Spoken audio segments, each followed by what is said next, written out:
ANA eLearning Academy is brought to you by CDN Graysheet, a trusted source of rare coin and currency valuations since 1963.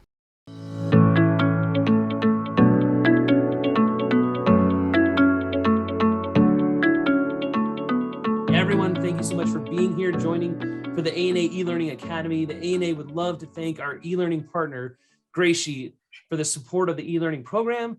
Today, we've got Walt, Ostromecki. I hope I didn't butcher that. Ostromecki, I think that's it. Forgive me, Walt. Who will be presenting on DUMB coins. I jumped on moderating this class because I was so interested in what this content was going to be about. You guys are going to be muted for the presentation, so if you have any questions, please put them in the chat or the Q&A box. I'll read them to the presenter at the end of the presentation. And so without further ado, Walt, we turn the time over to you for your presentation. Can I call you Logan and get away with it? No, I probably can't.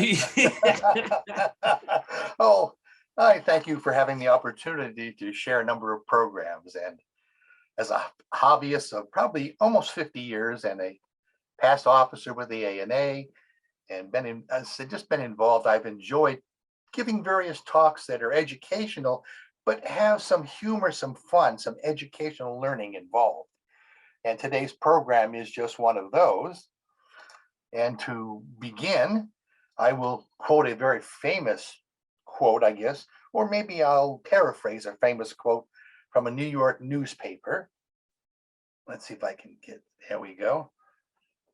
And it says, "Yes, Virginia, I'll bet you didn't know there are both dumb and smart coins being issued and collected today in 1921. I was around then too.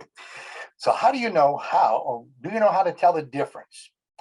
Well, this fun educational program is designed to do just that, so it can become a better informed hobbyist and to enhance and enjoy your numismatic collecting experience. Program was probably about 30 minutes. First, before we begin, and since you're at home, if you want to take the time to write this down, we're going to get an idea from what you believe at this point, without hearing the program, a DUMB coin is. So I'll give you an opportunity to look and share what you believe with members here and with the audience, the Zoom audience that's here, and then we'll begin our numismatic adventure. So if you have some ideas, jot them down. You can put them on your, in the chat side if you want to, for the moderator to handle, or you can just jot them down. But what do you believe a DUMB coin is? Now, I want to clarify one thing before we begin. The word or adjective dumb, when applied to a coin in numismatics, does not mean stupid, lack of intelligence, a bad decision, or the inability of speech, to speak orally, that is. I just want to clarify that. That's not what this is about.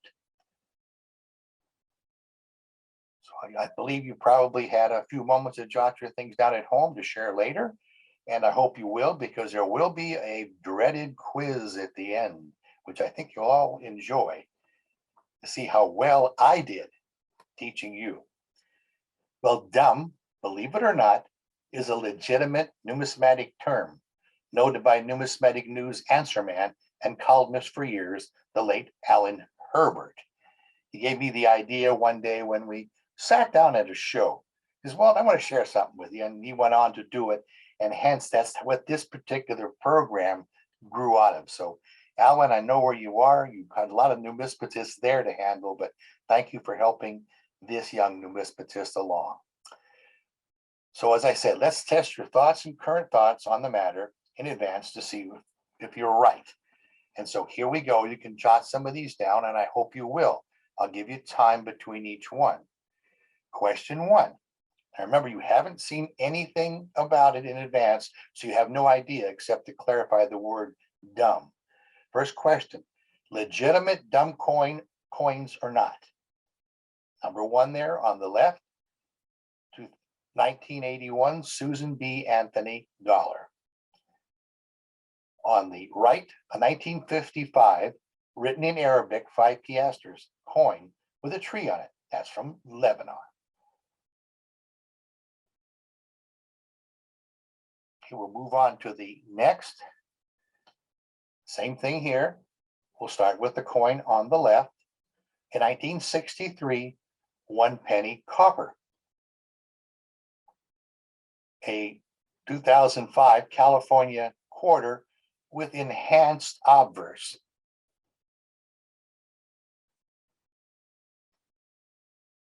That's a good friend of mine, Rod Frechette from New Mexico. He decided to have himself on a coin. I said, would you put him on a California? Shouldn't you be on New Mexico? He says, yeah, but I did it for you. So that's how that one came about. And lastly, legitimate dumb or not, on the left, a US 1795 gold coin. I show obverse and reverse for a reason, and you'll see it as the program progresses. And lastly, an 1864 Swiss copper coin. So I'll get you, hopefully you're going to jot these down and we will go over them before we have a final exam at the end. So giving you that much time, we'll go on with the program here. Okay, the term dumb, as applied in numismatics, actually has two distinctly different meanings, and both are often used enough to cause confusion for coin collectors. And many of them may not be aware of it also. There's confusion before we even get to this particular point with the term dumb. So what is a dumb coin? I'm sure you just can't wait for this. And I know the moderator can't, so I'm going to mute him or his ears so he can't tell. But the first meaning is right here. And it is an old term applied to a coin or a blank or a planchet, which, although genuine, lacks the ring of a normal piece. The usual cause for this is an internal bonding crack or flaw. An internal crack will make a silver coin, even though it's silver, and a clad coin as well, sound with a thud instead of being rung. So you're looking for a ringtone. So that's our first definition, and we'll show you a little bit more here. You see it today on everywhere about warnings with fake coins. And primarily, they fake gold coins, silver coins, but silver is what we want to use basically today. We're not going to get into gold. That's a whole different issue dealing with dumb parts of it. A little more technical, but I just wanted you to have some fun. But a lot of fake coins, even from 25 cent, 50 cent, $1 coins, even today, and even way back when we had the larger silver dollars, are favorites made out of lead, usually copper, nickel pieces. So how is a ring test accomplished? Oh, if you're a numismatist, you better hold on to your hats. The answer is simply drop a silver coin on a hard surface and see if it has a resounding ring. Now you've got a ding coin, so you can't send it to a grading service, you damage it. But if this test fails, then it is classed as a dumb coin. So a silver coin, when you drop it on a hard surface, will have a loud, resounding ring to it. Okay? And then you know on your own if it comes out with that blood or wood, wood, wood, it is not a smart coin. Now, I don't know why the Mint calls it, the US Mint calls it a ping test, but I guess they have to set their own standards. But I call it a ring test for fake silver. There's another way to test for it, and I wouldn't recommend this. You can note the picture here on the screen. Can you imagine balancing a heavy silver dollar on one of your fingers? Take your choice, not your thumb, but any of those 3 or 4 fingers that you have. Okay, balance it on your fingertips. Now remember, don't shake, don't move, don't do anything. And then with your other hand, come across and flick it with your fingernail. If it has a ring. Now, again, I don't know why the Mint suggests this, but that's our government for you. I like the other way of dropping it, but if this thing drops on the floor, you're going to have it damaged anyway, as we're saying. But you could get the idea for that.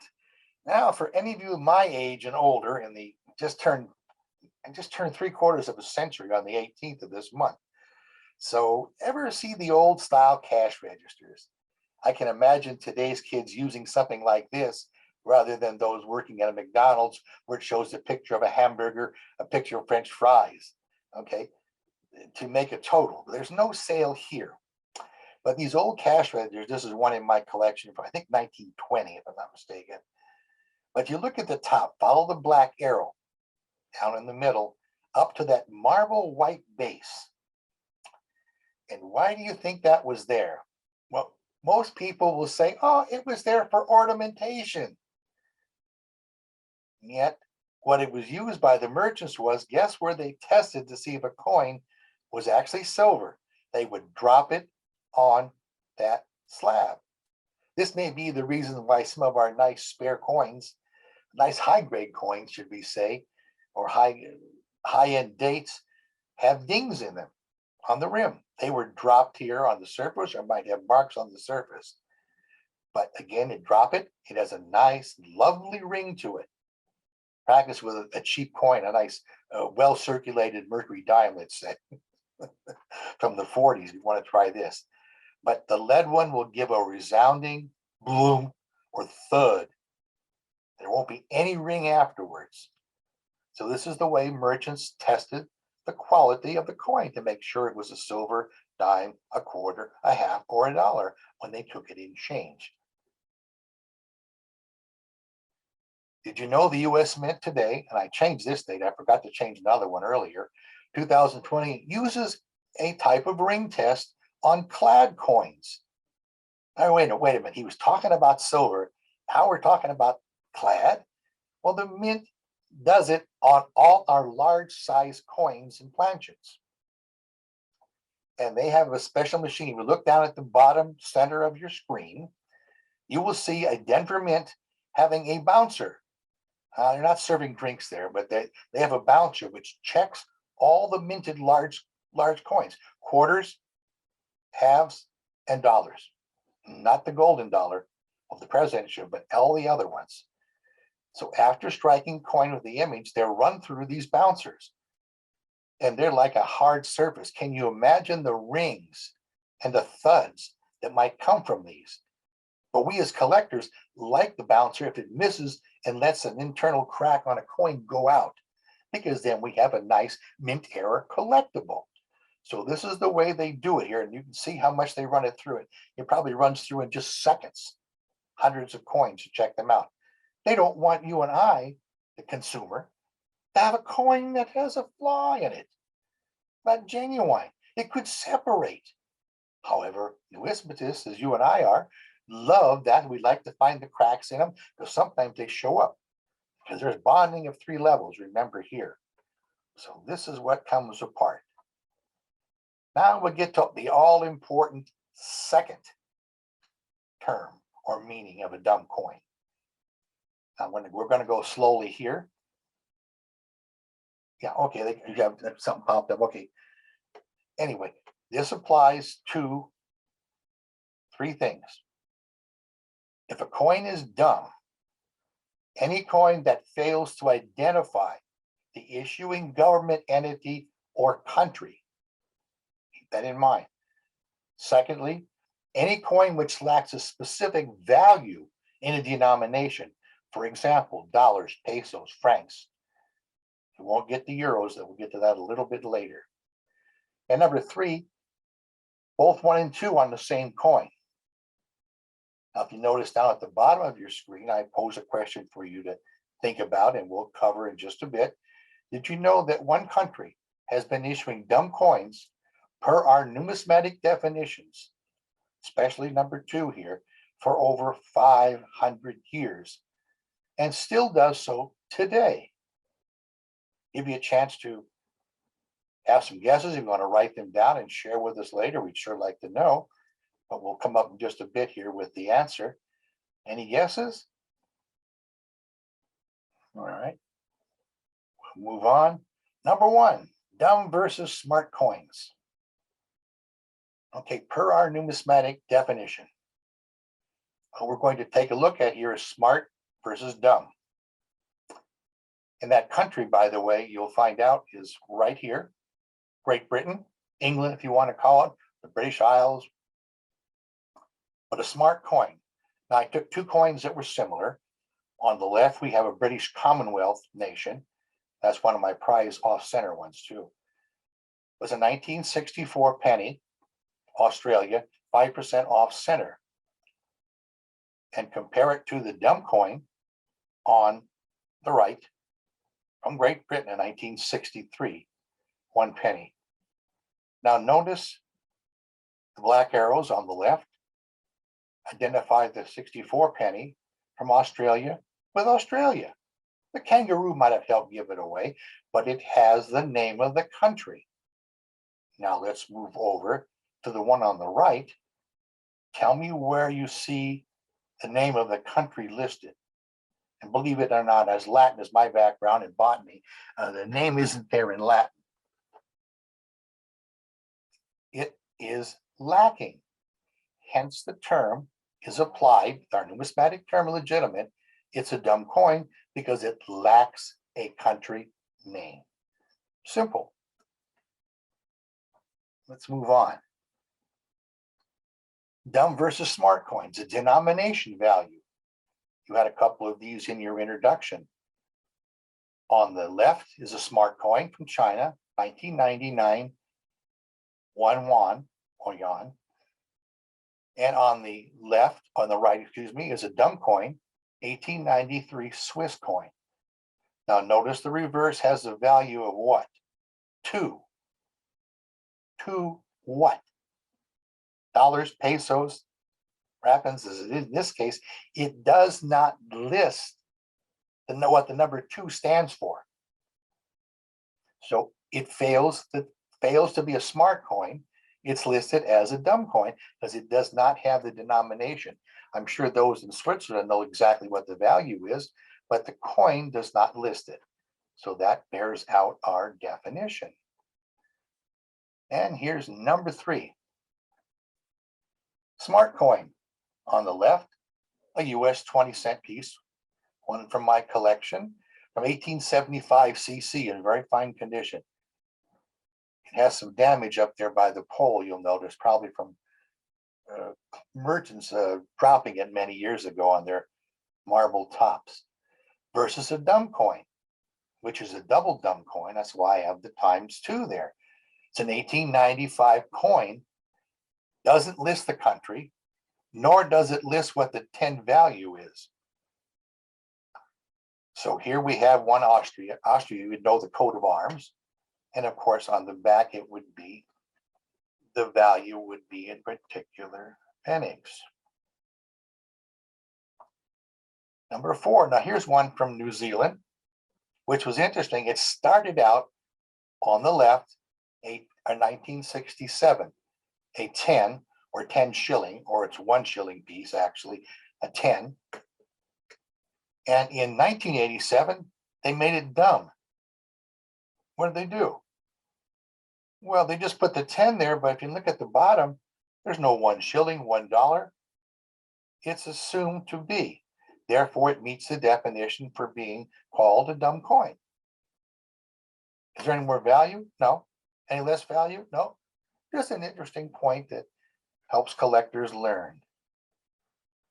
Okay, we talked about earlier, or I showed a little bit earlier, there's different languages. So writing in different languages, does that make a coin DUMB per our numismatic definition? And we've had our 2 definitions. Again, we're focusing in on number 2. Okay, on the left is a smart coin.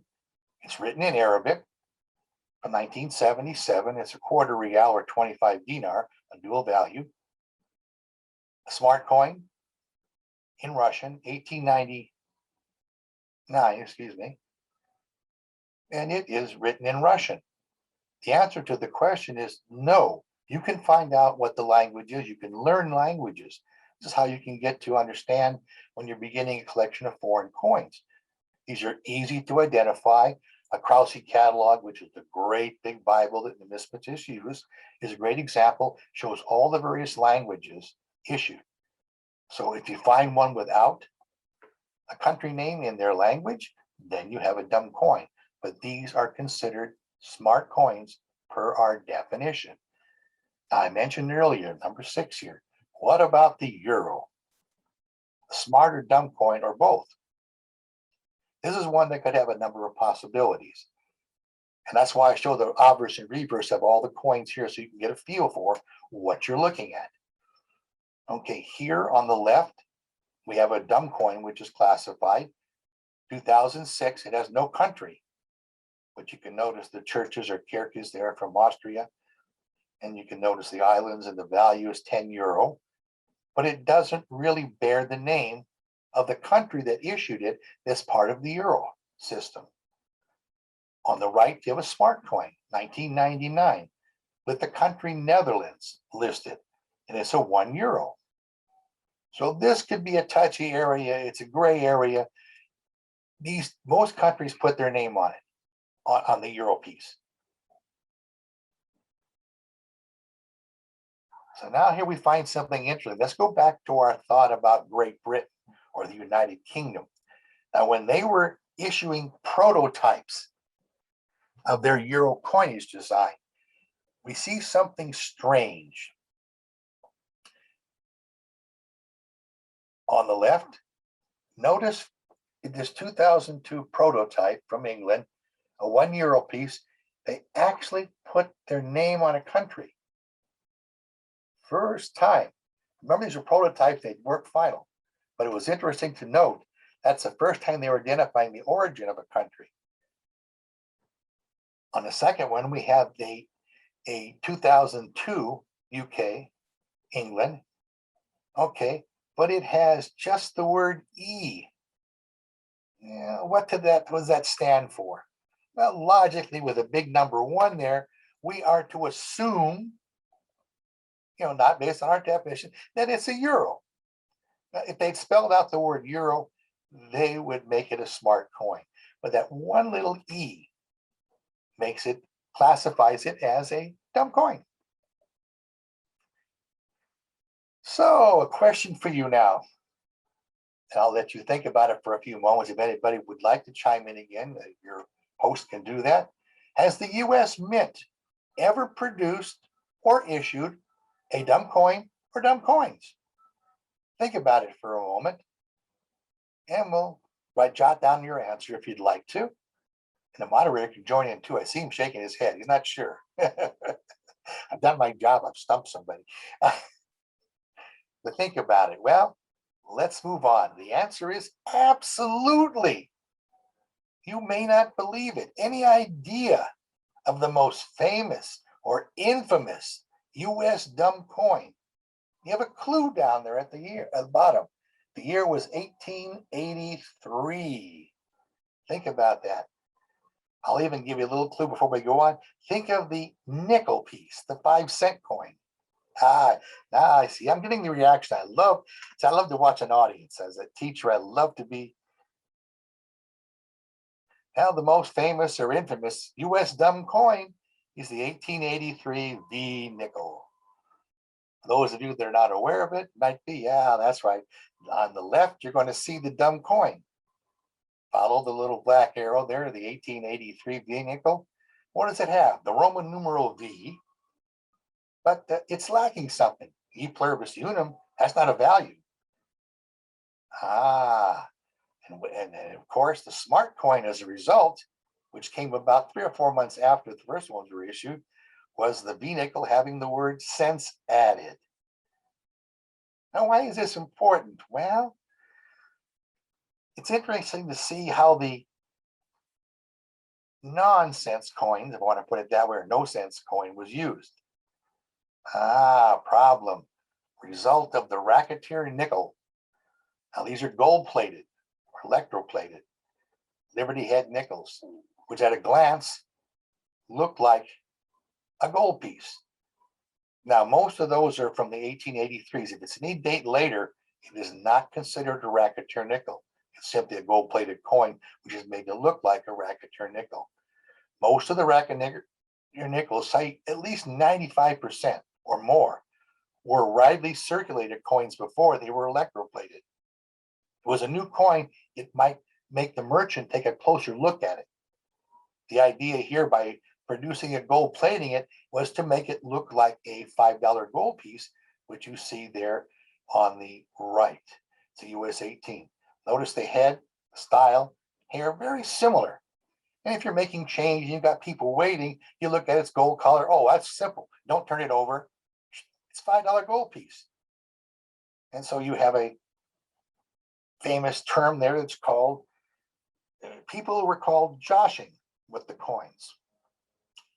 And there was a gentleman named Josh Tatum from New York, and he was a deaf mute. And he got the idea of gold plating the nickels. And he would go into a merchant store. There'd be up there a sign, cigars, 3 cents a piece, or just 3 cents. He might want one cigar. And he would point to the cigar. The merchant would bring it down and give it to him. He would gladly trade his gold-plated racketeer nickel. And if he was lucky, two things would happen. The merchant would thank him and say goodbye.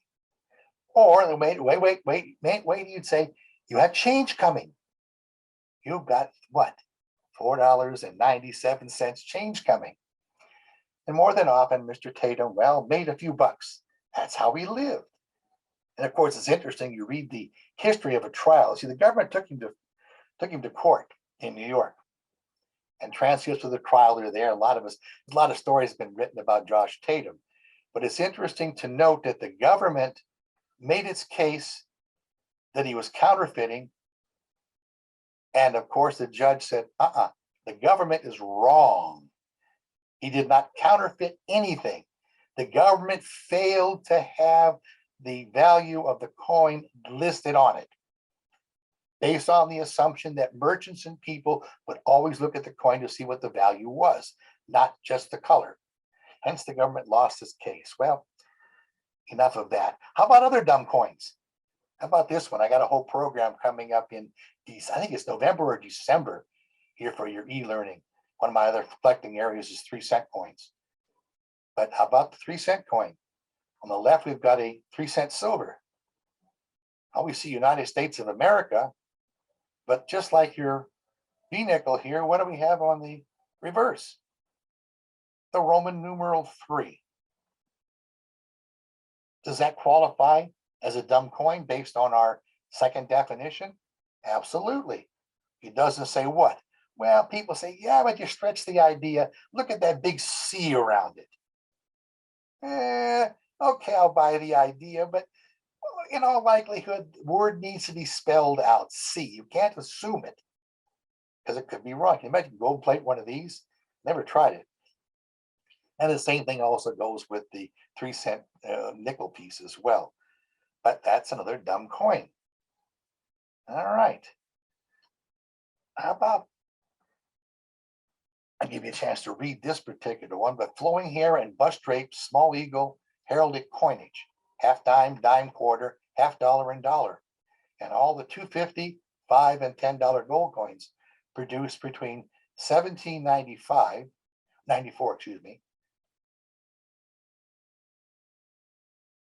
are actually dumb coins.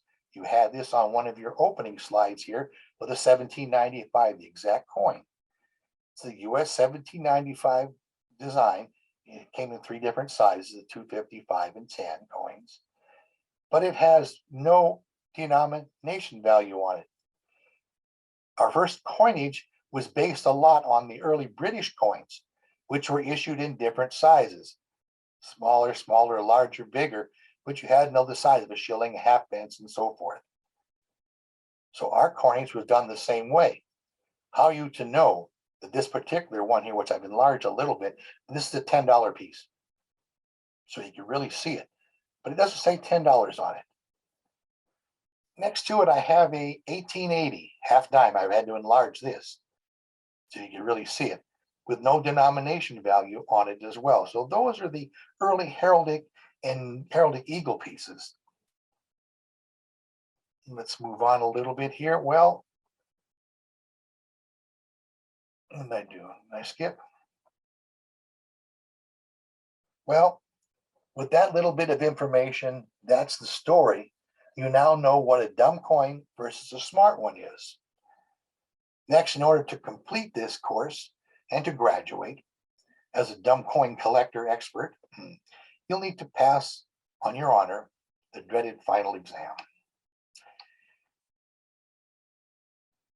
Before the final exam, I know I asked you at the beginning, and if you're the moderator can see if there's any comments to deal with this, but I gave you 6 coins and asked you to think of what you thought was a dumb coin to see if any of these were there.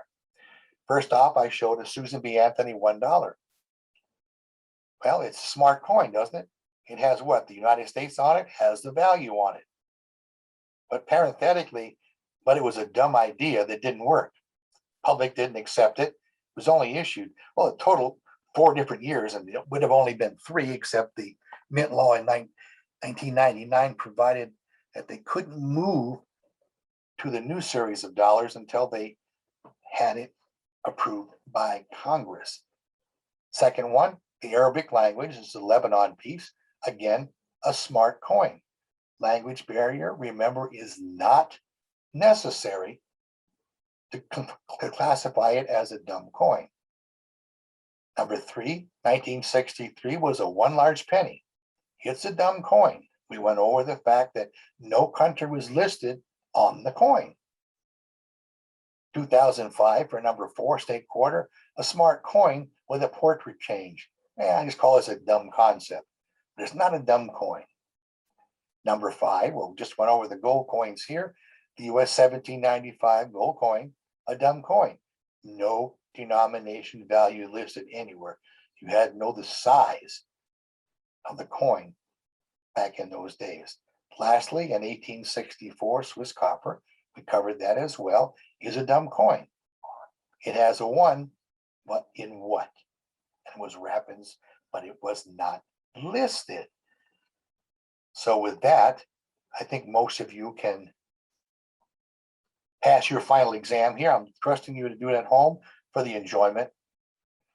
But here's our dreaded final exam. If you want to pass this course, very serious now. Identify the following 6 coins as either dumb or smart. Most of these we covered. For example, here we have a euro, 2002 euro, with the word spy or 2 cent, 2002. Your second question, coin number 2, an 1800 US drape bust heralded eagle dollar coin. Give you a couple of seconds, and then we'll move on one at a time to the answers to see if you're right. I guess you could raise your hand if you want to say, hey, I got them right. See the moderator, huh? I said, you give me some dandruff there, Mr. Moderator.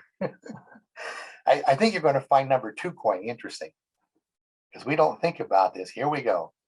Okay, we'll move to the left one first. Dumb or smart coin? Well, a dumb would be a better choice unless you know the Edelweiss flower is from Austria. But that doesn't identify the country. It really shows a flower. So the euro could be, okay, a specific country too. But it's not an entity that issues coins. The specific countries issue the coins. Now to the number 2 there. It's a smart coin. You're going to say, wait a minute, you just covered that it was a dumb coin. Yes, it's a dumb coin because not all of them have what the dollar coin has on it. Remember, a coin has how many sides? 1, 2, 3 sides. And here we find, that's why I have the black arrow down for your information, to make this a smart coin, United States 100. And we've gone back to this on a lot of our Sacagawea and presidential dollars. They have the size, date, and value of the coin on that 3rd edge. All right, here you go. Questions 3 and 4. These should be easy. We've covered them, especially number 3 there. Smart coin or dumb coin? Susan B. Anthony, this is a 1979 regular circulation issue. Notice the clashing mark around the eagle. Almost looks like it's encircled. They got a clash mark. the two dies clashed against it and left the ring. Could be the moon, could be the moonlight shining on the eagle. That's what a lot of people say. Number 4, a smarter dumb coin. RF, okay? It's X-rated, so ladies, close your eyes. 10F, 1989. Give you a couple of minutes to think about it, and we'll move on to the answers. Answers to 3. Well, dumb or smart coin, Susan B. Anthony. We covered it earlier, didn't we? And it's smart, but again, a dumb idea. Too close to the size of a quarter, very unpopular. But notice this is one of the few that has the value and the country on the same side. This on the reverse of the coin. Now to our next coin, number 4, which is from France. Doesn't say that.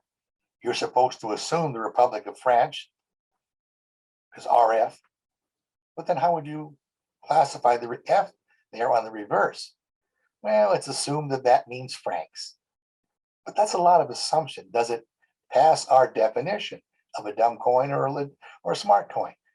It is listed and passes the test for being called a dumb coin. Beautiful coin. I don't want to put any country down. Okay, here's your last opportunities. Questions 5 and 6. Number 5 on the left, 1993, 50-something from an Arabic-speaking nation. This is where you can read the Arabic. Note the arrow points to the name of the country.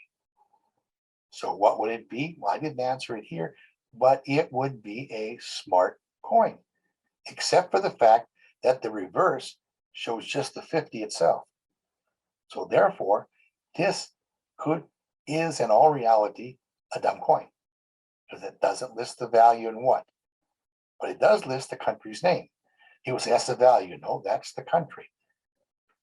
And number 6, well, this coin was issued between 1320 and 1550 during the time of the Black Plague. And it's a silver commemorative death wish coin. We won't go into any further on that.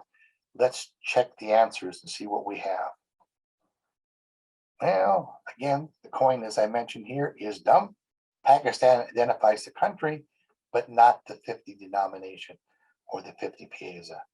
Smarter dumb on number 6 there. Well, this is courtesy of my friend that does a talk on the Black Plague and the coins of the Black Plague. Does a wonderful job, Rod Frechette from New Mexico. Sorry, just a second. School district business. I'm sorry. Forgive me. Anyway, you make the call on that one. So on your honor, how did you do? Did you do well? Did you pass the course? All right. I see victory there. I still have my doubts about myself for doing victory here. Well, I'll give you a chance.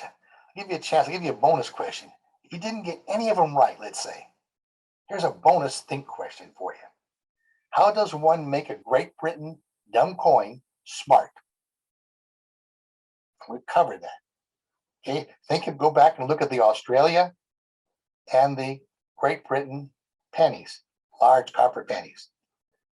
Well, the answer, the same way every British Commonwealth nation did, they added their country name to the coin.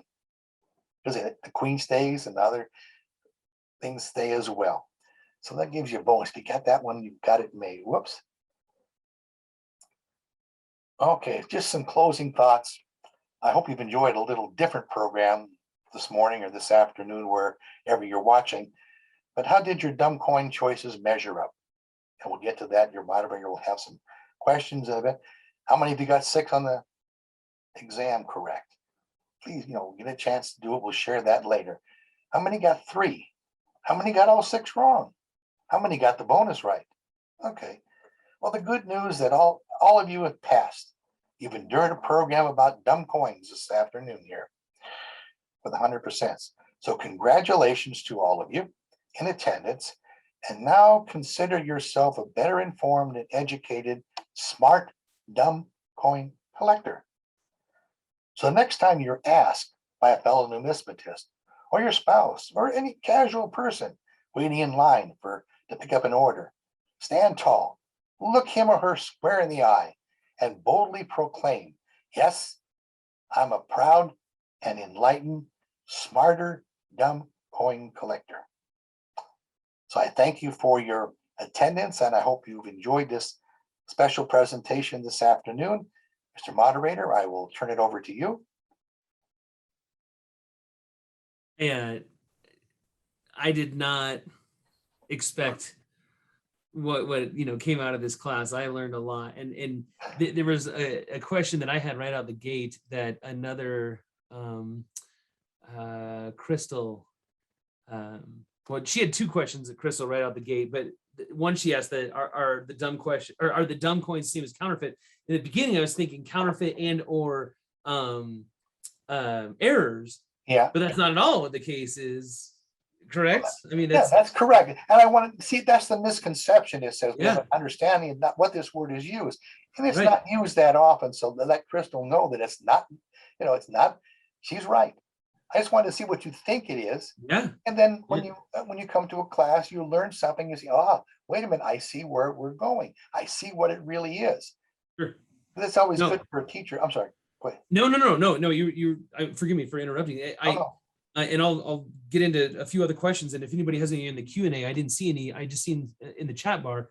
Okay. It opens my eyes to, like, I've got a ton of world coins. I've got a ton of pieces in my collection. And I'm like, I'm gonna have to go back through everything. So it kind of excites me to think, like, how just to find. And what was interesting to me is that you mentioned that that it doesn't necessarily add value. It's just being able to identify between dumb and smart.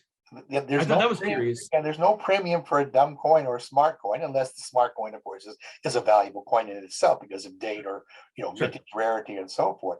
It's just, like I say, this is just fun. People are Oh, absolutely. No, it opens up a whole new level of collecting, so to speak, or a different niche, of collecting. It is a whole collecting small field. It's just something fun. But people, when you talk about our hobby, well, I collect silver dollars, or I collect, that's fine, but you want something to catch somebody else's attention. Yeah. You would say, I collect dumb coins, huh? That's why you're. What do you mean? Well, what do you mean by a dumb coin? And of Sure. course, they'll say, well, it's a mint error. Maybe that's a dumb coin, as mentioned by Crystal or others too. They don't know what it is. Or the first thing they'll say, the Susan B. Anthony, that's a dumb coin. Well, it's not based on our definition, but it sure as hell was a dumb idea. She also asked, you had mentioned about mid-presentation, what the book, she was questioning the book that you had mentioned, considered to be the Bible to learn the languages. Well, that was the Krause World Coin Catalog. It's a huge thing. It's thousands of pages, and it lists world coins. Comes out about every 2 years. Krause?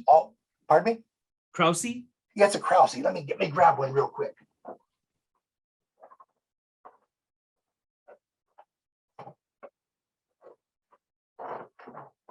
Here, I'm sorry, I'll leave. I'll try to get it back, but this is the book here. Okay, gotcha. So that they can see it as well. But it's the Krause catalog. This is one of two. You can see world countries. This is the ones just from 1901 to date. And the due date at this time was 1988. So as countries around the world, list coins, it's hard to say, it's not a good idea here, but it lists the coins, various denominations, values, and gives you an estimate as to what the coin is. But in the beginning of it, oh guys, I'm sorry, wasn't prepared for this one. I should have been. It has a section in the beginning. Put it up on right here. It has an instant identifier, especially for the foreign languages. It divides them up into North America, South America, Asia, Europe, and so forth. So this is a great resource just for people wanting to learn or to identify a lot of the foreign coins with languages they don't speak or a written language they don't understand. Hopefully that'll help. One of the other in the chat bar, William mentions or makes a comment. The Pakistani coin did indicate the denomination as timeline across the number. So I don't have a question there necessarily, but does that make sense to you?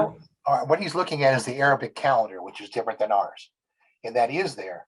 But For the purpose of the DUMB coin part, according, again, I quote Mr. Herbert here, I asked him a similar question. Well, what about those countries that have, different timelines? He said it has to have a time of the coin when it was actually issued, not in a foreign language. So that was Alan Herbert's definition. And, he may be right. And I certainly have no problem with the idea. Sure. The concept. It's great. But it is good to mention because that's also identified in the Krause catalog. It tells you the Arabic time calendar. And then you've got Greek calendars, you've got other calendars too. There's a lot of different things to consider. Okay, William's got a couple others in the Q&A part. One, do you have, and it says, but I'm assuming he means any, do you have any double DUMB, and then in parentheses, by both definitions, coins? I think we showed one for the, which one was it? We had a double. Yeah, it was here from Austria. We showed the 1895 because it doesn't have the country. The coat of arms doesn't list the country, even though it's written in German. And the denomination. And the denomination just shows 10 on the back. And there's Sure. a mint mark above that and the date 1895. So Okay. that would be a double DUMB. That's why I put a 2X on it. That's good to have. There are some of those like that. Many of the early coins, prior to 1900. And you want to add DUMB coins to it, you could open up the whole world of ancient coins. How are they dated? Huh. After the king or whoever, queen or whatever person being honored was dead. And again, I mentioned about Rod Frechette and the coins, the Black Death in the 1490s all the way up. He has a whole program of coins which are basically DUMB because they aren't listed by dates. It's assumed that they were listed between 1495 and 1506, let's say, for that particular issue. So you could add that into the component as well. William also asked, did they ring proof coins? I don't know if. Yeah, he's asking as a question. I cannot find out if the mint does, but I would assume that the planchet before it struck would probably be tested that way. I don't think they would drop it. Although if you've been there, you wear gloves. I was there in the San Francisco Mint during a special ceremony back in 1991, where we did a first strike ceremony of proof pieces. But we had to wear gloves, but we put the thing in a felt case, like the blue background here on the 20-cent pieces showing. There was a blue velvet case. We put the coin we struck after we held it, got our pictures taken, and then put the coin in. So I do not believe. Good question. But they would check the planchet before it struck. Okay. I had a question about that. I'm assuming that's what he meant by the ring. I was confused at first, but you just kind of explained it to me. That bouncer, that machine. So ever since the W Mint Stamp quarters, I've been going through boxes and boxes. I have a box of quarters at my house right now because I'm a geek. I've gone through probably $50,000 worth of quarters in the last 2.5 years, maybe more. Jeez. And I found 2 silver quarters out of $50,000. So did they do that even after the case, and not just minting them, but do they send it through machines to make sure that they sift out the silver? Because I find it odd that I never find silver. Yeah, I don't know. That's hard to tell. It could come out of proof sets. It could come out of circulated coin sets. Sure. That's a possibility. I don't know without seeing it. I'm not going to make any statement. But that's a question, Nathan, you might want to ask your numismatic educator there, Ron Gillis. Or you might want to ask the smarter one, Sam Gilbert. Yeah, no, Ron and Sam, I hit him up with questions all the time. They're both fun too to have. So that's a question. Without seeing something, most numismatists are not going to make a guess, but I would assume it's broken out.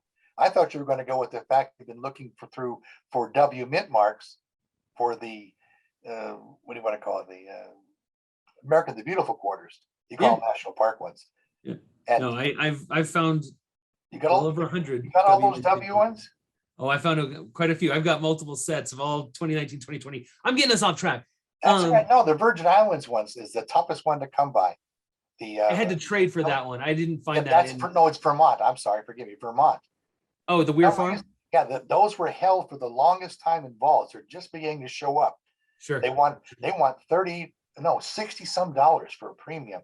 I've seen on eBay. I like to call media prices. Sure. But that's one that I've had to get a friend finally in Vermont. And if Rod would move back to Vermont, I could get it on an easy basis. But well, everyone on the class, I believe we've addressed everything in the Q&A and the chat bar. Are there any other questions that anyone would like to ask Walt before we close out? We've definitely got, you know, a good 8 minutes before the end of the hour. But if everyone has kind of addressed everything they wanted to, I know that I took away a lot from this class that I didn't expect. I was intrigued by the name of the class. I'm very glad that I attended this just for my own personal nerdiness. It was a great class, but I want to give the opportunity if anybody else has anything else they wanted to run across Walt to see if he has any answers for them. Nathan, while you're thinking about that, you can also give them, they can contact me directly at Ostromecki@money.org. You want to spell out that the name is up on the very interesting end of the slide, but they can just, you know, Ostromecki, if they have some questions they just want to do on the QT. I don't buy coins. I'm not a dealer, simply a collector of almost 50 years now. God, you get old. If I hadn't been teaching, if I hadn't been that high school principal for 7 years, I wouldn't have all the gray hairs and wrinkles I do now. Is that spelled correctly? What is it? It's Ostromecki@money.org. So if you want to, that feel free to do it. There's no problem. I usually answer around 2-3 o'clock in the morning. My school day usually begins, except on Tuesday and Thursday, 5 o'clock in the morning till 10 o'clock at night. I got a lot of paperwork for the school district to do. So, well, anyway.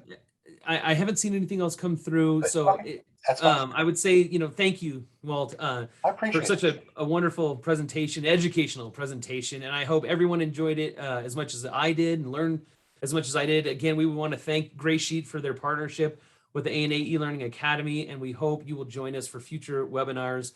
Everyone have a great day. All right. Thank you very much. I appreciate you all being there. Take care. Thanks, David.